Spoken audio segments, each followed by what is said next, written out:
Iloilo in the house. Let's go. Punta ako ng Katiklan. Hindi na sinabi yung barutak. Barutak? Oo, barutak ni Bodor dito sa labla. Oo. Barutak ni Bodor dito sa wala mapututan. Oh, pulutan, no? Pututan. Ang shout out. Palma, happy birthday. Yun. Para sa mo, Katiklan? Oo. Sige. Sige lang, susunod lang ko Sige lang.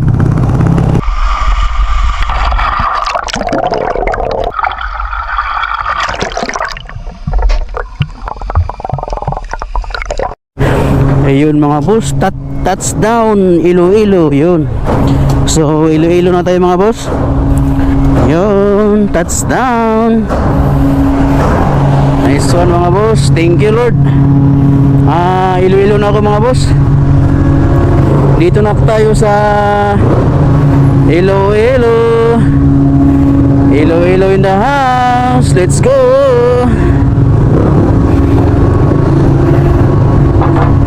Okay.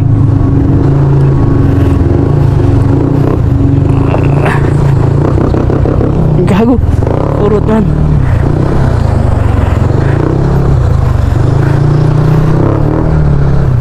Let's go.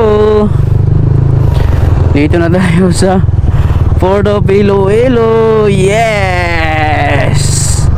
Let's go. Ang sarap. Touchdown. Ang sarap talaga mag-rides pag gabi. Bailan. Thank you Lord. Dito na tayo sa Iloilo. Yun. At saka ang kagandahan nito sa Bacolod to Iloilo mga boss, kasi hindi na siya hassle magkuha ng ticket. Kasi alam niyo mga boss, doon sa may parang entrance, merong ano doon na babayaran ko is 95. So nung yung 100 ko, sinuklian ako ng 5 pesos. Tapos ang sabi, doon na daw ako magbabayad doon sa loob ng barko. Sabi ko, wow, okay yun Kasi i-compare mo naman sa, alam naman natin sa Matnog, parang masabi natin na hassle siya kasi 1 to 20 numbers. Samantalang dito sa Bacolod to Iloilo, yung ano nila, yung ticketing nila is magbabayad ka doon na mismo sa kuan, doon na mismo sa loob ng barko. So gusto ko yung ganoon ba na hindi siya hassle ba. Okay naman din, hindi ko man sinasabi na pangit yung sa Matnog mga gano'n. Kung i-compare ko lang, mas okay yung dito ticketing dito sa Bacolod to Iloilo. Yun, so dito na tayo sa Iloilo mga boss. So land travel tayo ngayon, papunta tayong Katiklan or Aklan. Kasi doon tayo magplano kung anong oras na. Alas 7 na mga boss. So alas 7 na mga boss is maghanap tayo ng, actually busog pa naman ako pero siguro magpahinga muna tayo. Nagpahinga tayo sa barko kasi almost mga 3 hours yung biyahe natin. So mga 3 hours yung biyahe natin. So ano lang tayo ngayon, pahinga kunti para babanat naman tayo, papunta tayong Katiklan or sa Aklan. Kasi baka doon tayo matulog, tapos baka magburakay tayo mga boss. Plano ko magburakay mga boss. So dito na tayo sa karating lang natin galing sa Bacolod. Nandito na tayo sa Iloilo mga boss. Yun. So biyahe na tayo ng Katiklan mga boss. Biyahe natin Katiklan. Double check natin yung Google Map natin dadaan tayo ng Dumangas, Pututan, tapos Pasig City, Mambusaw, Kalibo to Katiklan. So okay na yung Google Map natin mga boss. So let's go mga boss. Full tank pa tayo. Check sa ating ilaw natin. Yun, malakas na yung ilaw natin. High beam, low beam. Yun. So, let's go. Ang bibiyahe natin mga boss is Iloilo to Katiklan. Nasa 4 hours yung biyahe. 4 hours yung biyahe mga boss. So wala din nakalimutan, yung cellphone natin naka-charge na siya. So tapos na ako nag-ihi, tapos na din ako nag-inom ng tubig. So tara, let's go. Ang sarap. Ang sarap magbiyahe sa gabi mga boss, oh. Walang ka-traffic mga boss. 'Yon. Sana safe yung biyahe dito pag gabi mga boss, no. Kasi nung dapitan to Dumaguete mga boss, dapitan to Dumaguete, siyempre barko man yun. Pagdating ko doon sa Dumaguete, maaga pa, mga alas 7 pa eh. Plano ko sanang maguna papunta dito sa papuntang Bacolod. Kaso sabi ng kasama ko sa nakausap ko sa barko, mas okay daw yung matulog muna ako sa Dumaguete kasi para makita ko daw yung magandang view sa Mabinay. Maganda yung daan doon mga boss, yung parang bitukang manok na pag ganun siya, oh. Paliko-liko siya. Maganda yung daan doon. Actually totoo man talaga. Magandang view talaga. So ngayon mga boss, nandito tayo sa Iloilo papuntang Katiklan. Hindi natin matulog doon sa Iloilo. Bibiyahin na natin papuntang Katiklan. Sana ligtas sa daan at saka wala tayong anong tawag dito. Sana safe lang ang daan dito papuntang papuntang Katiklan. So magtanong tayo mamaya kung safe lang ba magbiyahe paggabi dito sa Iloilo. Kasi sa pagkakalam ko, yung Iloilo is mababait naman ang mga tao dito eh. Mababait naman ang mga tao dito sa Iloilo. Pero magtanong din tayo kung okay ba, kung safe ba dito sa magbiyahe ng gabi Iloilo to Katiklan. Para pagdating natin ng Katiklan mamaya, magpahinga tayo. Kung may time pa tayo, punta tayo ng Boracay. So magtanong tayo dito mga boso kung safe lang ba magbiyahe paggabi. Doon tanong tayo dito. Sir, good evening. Pwede magtanong? Papunta ako ng Katiklan. Hindi na sinabi yung balutak. Balutak? Oo, balutak ni Bodor dito sa labla.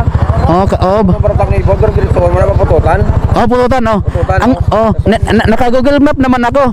Ang tanong ko lang kung safety lang ba ang daan dyan? Okay. Walang problema dyan, hindi walang magharang-harang ganon? Wala sir. Safety lang dito? Okay na sir. Okay lang na, alam ko naman dito sa Iloilo, mabait ang mga tao eh. Yes. Thank you ha. Okay, so nagtanong ako na okay naman daw talaga yung daan dito. So syempre, nandun pa rin yung kasi alam naman natin paggabi, di ba? Pero sa pag-alam ko talaga, Iloilo is mabait ang mga tao dito eh. So totoo naman talaga na dito sa Iloilo, walang gumagalaw sa iyo, walang mga taong abusado na maghinto siya sa daan, magtapo ng bato ganon. So okay lang siya. Pero sana safe din para kung kayo pwede din kayo matulog sa Iloilo. Pero ako diretsuhin ko lang papuntang Gaklan. Kasi pag inaantok tayo, inom lang tayo ng kape, di ba? Yun, ini-enjoy ko lang yung pagmumotor, yung nagmumotor ako, ini-enjoy ko lang. Huwag mong dandahan lang talaga. At saka yun lang mga boss, update na ako sa inyo mamaya. Mag sound trip ako ngayon. Yun, sound trip muna ako mga boss. Pero naka-video pa rin, di ba? Siyempre. Dito tayo, naka-video pa rin. Pero sound trip tayo kasi para hindi tayo antukin. Kaganda tong cellphone ko mga boss. Yung helmet ko, meron siyang intercom. Yun. So, double check natin. National Highway, Pasig City. Yun, Kalibo. Ito nga. Ito nga.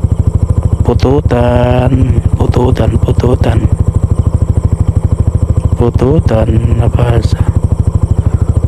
Pututan. Sayang pututan dito. Sinabi ni kuya. Yun, ito nga. Pututan. Presenter natin.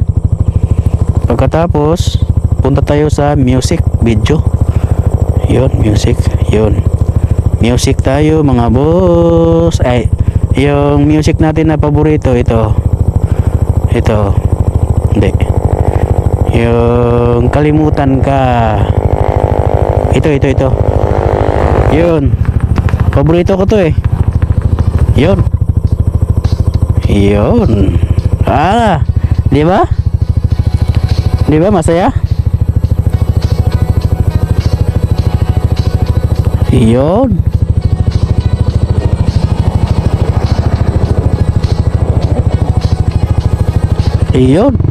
Let's go.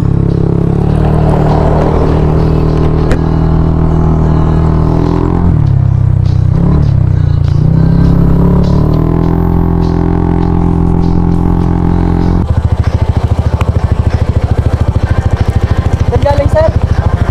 Ano pa ko? Sumbuanga. Hindi kita marinig kasi naka-intercom ako eh. Music ba? Ano ulit channel? Ha? Ano ulit channel? Ito. Follow mo ko ah. Oh, shoutout. Sir, Oh, shout out. Palma, happy birthday. Yun. Thank you, bossing. Ingat ha. Ah. Sir, kapunta. Manila pa ko, Manila. Ha? Manila pa ko. Nagland travel ako ba? Travel. Oo. Sir, tingnan. Sige, thank you. Red Safe.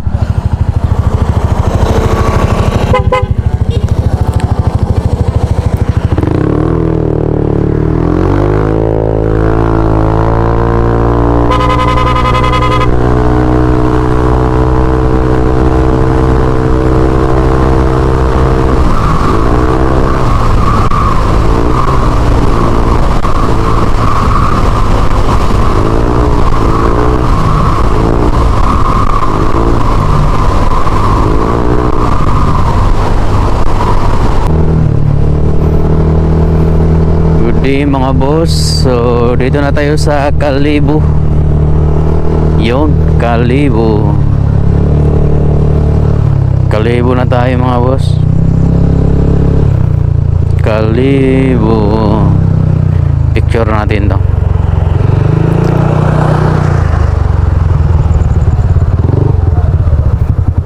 Ayun.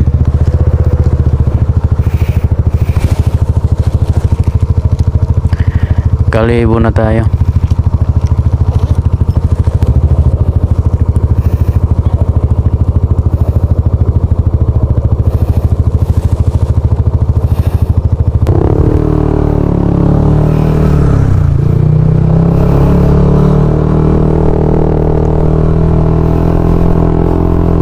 Yun. Kalibo na tayo mga boss. Yun. So malapit na tayo sa Katiklan mga boss. Yun. Update lang ako mamaya mga boss. Update lang ako pag nasa Katiklan na tayo mga boss. Maghanap. Yun, dito na may kasama na ako. May kasabay na ako mga boss. Nakakatakot. Nakatakot pag wala kang kasabay. Awa-aw mandre di ay. Awa ako siya mga boss. Nakakatakot eh.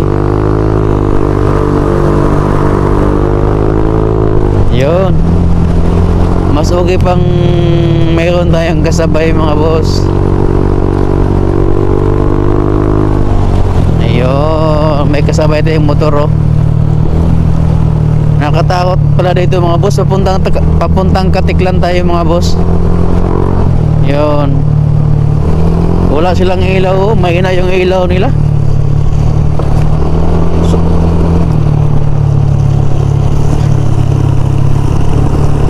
Ano din para mayroon silang ilaw.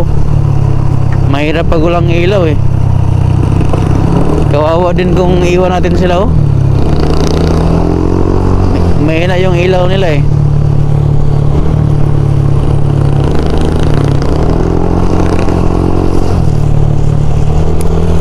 Sabayan natin sila mga boss. Kasi wala silang ilaw mga boss. Kaya sunod-sunod lang sila sa ano eh. Sunod-sunod lang sila sa malaking truck. Kawawa naman din kung iiwan natin sila. Parang ako pang iiwan, oh. Malakas. Dahan-dahan lang tayo kasi madulas eh. Pero kaya natin overtaken yan sila. Pero wag natin silang iiwan kasi wala silang ilaw eh. May ilaw man sila pero sobrang hina. Grabe oh. Sanay pala sila eh. Madulas kasi yung gulong ng standard ng gon. Standard ng Inmax. Yung Inmax Turbo, yung standard na gulong. Okay ah. Okay oh.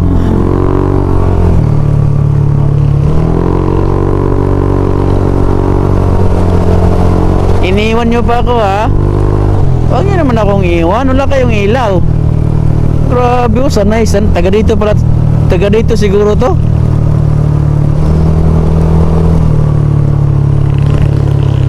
Sanay sila, sanay. Sanay. Oh.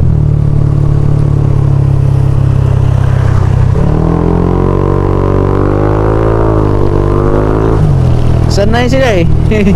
Iniwan pa ako. Okay ha. Kawawa naman, wala silang ilaw. Hoy. Madulas kasi. Nagulan siguro dito kanina. Oh, sanay siya oh. Sanay siya dito. Taga dito siguro to.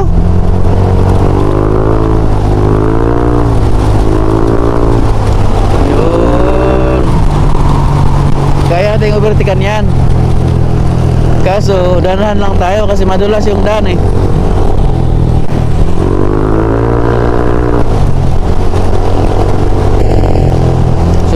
Sobrang dulas yung daan mga boss.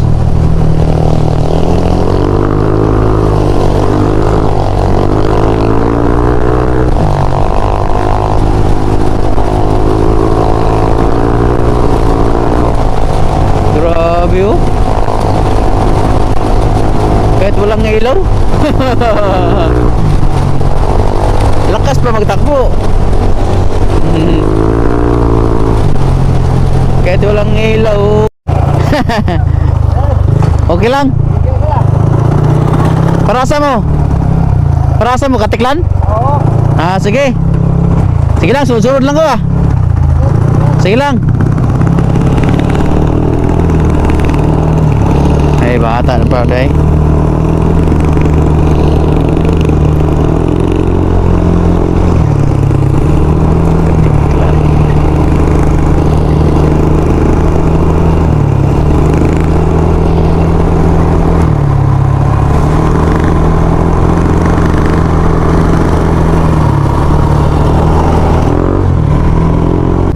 Iyon mga boss. Katiklan na tayo mga boss. Yo, let's go. Pahinga muna tayo dyan mga boss ha. Coffee tayo mamaya. Mag coffee tayo kasi magpunta tayo ng Boracay. Woo! Excited na ako. Excited na ako magpunta ng Boracay mga boss. Boracay tayo. Kasi for the first time. For the first time makapunta tayo ng Boracay mga boss. Yun, katiklan na tayo mga boss. Ayun. Katiklan. 300 meters, continue straight onto Katiklan Jetty Port. Ito pala yung Katiklan mga boss. Yun. So, coffee muna tayo dito. Coffee muna tayo. Ayun. Sana may kopihan dito. Ayun may kopihan nga. Dami pa lang mga ano dito, mga bus. Ayun. Bibiyahe pa tayo para Mindoro bukas mga boss. So ang gawin natin ngayon, coffee muna tayo.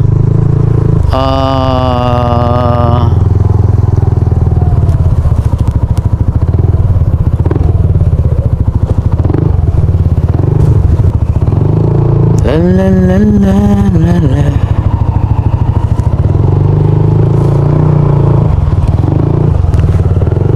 Si Binilibin, no? May si Binilibin pala dito, no?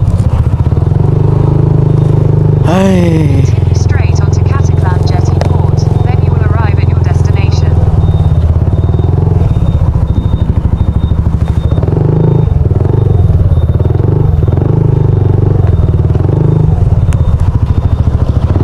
You have arrived.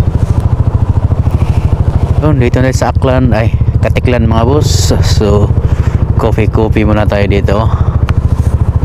Yun.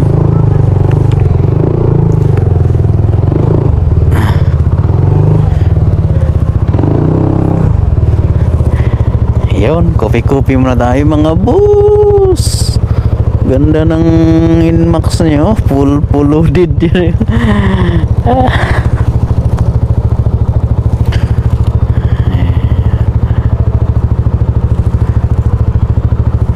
Yun.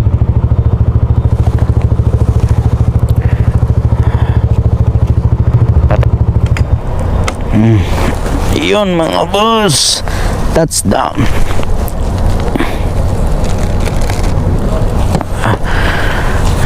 Touchdown.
Yun. Sulit yung ano natin mga boss. Sulit yung Maynila to sa Buanga to Maynila natin mga boss. Kasi unplanned talaga to siya mga boss. Bakit nandito ako? Kasi papunta ako ng Manila, galing ako sa Buanga. Tapos delay yung barko ko papuntang ano tawag dito? Katiklan to Rojas. Kinabukasan pa kasi siya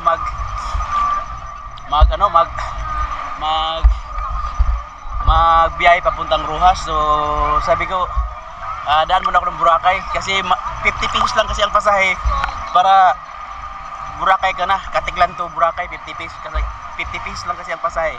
Kaya nandito ako ngayon mga boss. Sulit yung mga boss.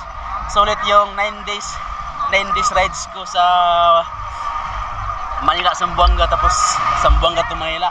9 days akong nagbibiyahe. Kaya sulit. 30 minutes lang dito or 1 minutes lang dito sa Boracay. Nawala na yung pagod ko. Yan, tara, enjoy.